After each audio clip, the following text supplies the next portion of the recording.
Hello, today I would like to talk about how you can set up an item limit in Fulgora. In case you are using the logistic network, you will definitely need to set up an item limit in order to avoid having the scrap recycling process come to a stall. Personally, I'm using this setup over here that consists of a lot of recyclers. Now, specifically,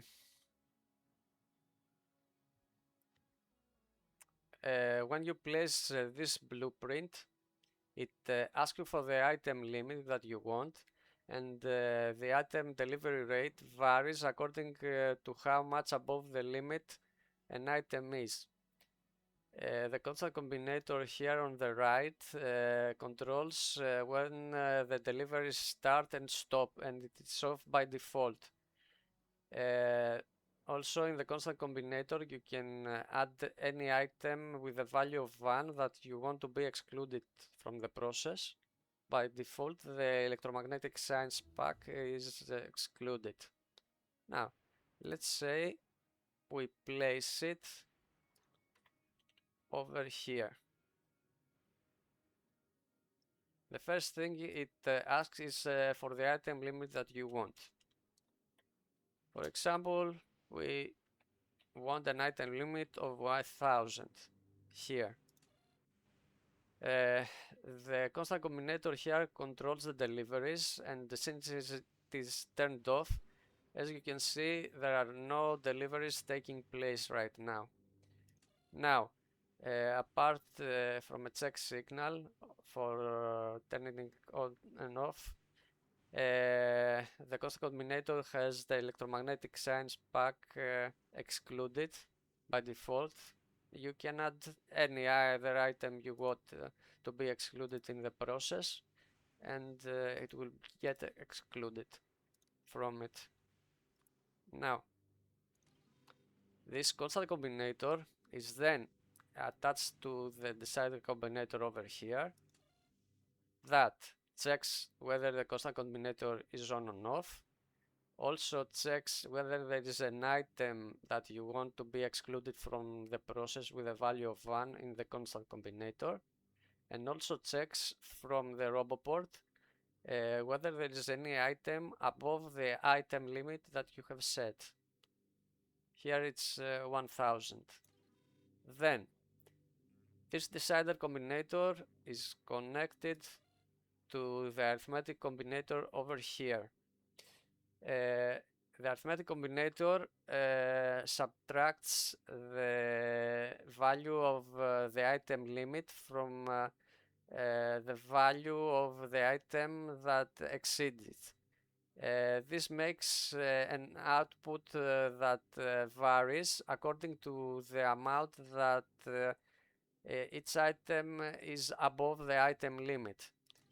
This is very useful in the long run, since it acts like a priority filter to your deliveries. Items that exceed the amount of the item limit you have set by a lot are prioritized in a sense, since there are more items delivered in your recyclers. It also has a negative that you will get stormed by a lot of deliveries initially when you start the process. So it is best to be prepared, have a lot of roboports and logistic robots in wait when you turn on this process. Now, every single requested chest here is connected to the logistic to the circuit network for the requests, and the secondary recyclers here are in order to avoid any downtime, they input as well items only and only when there are no items inside the recycler.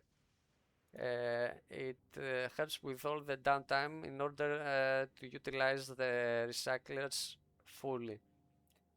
Now, in the end, you have two recyclers facing each other, and in order to avoid anything stalling the whole process, whenever this recycler stops working, this inserter slowly removes item in order to avoid any potential stalling of the whole process, and places it in an active provider chest. Now, I hope you like this.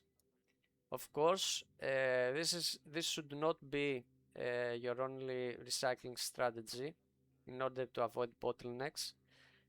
Concrete and steel are as well some items from the scrap process that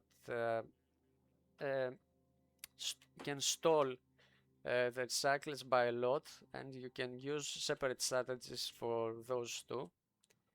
For the steel, you can use steel chests in order to make dumping the steel plates faster with the recycling process. Personally, for the concrete, I'm using the rail ramps, since they are using a lot of refined concrete and are very fast in crafting time. They can be made in just half a second and recycle in just 0.03 seconds. This is a very fast process, and in order to, because it literally decimates your concrete, I had to put a limit in it in order to have some refined concrete and concrete in your logistic network. I have put some limits here.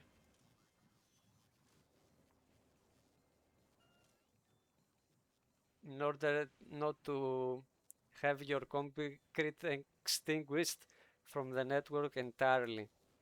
It's a very effective process that unfortunately uses some other materials as well, like water and a bit of iron and stone as well.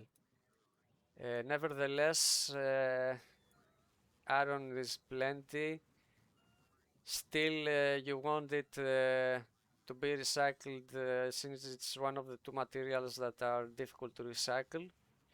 And stone is a very annoying material that takes up a lot of space that you want to dump as well.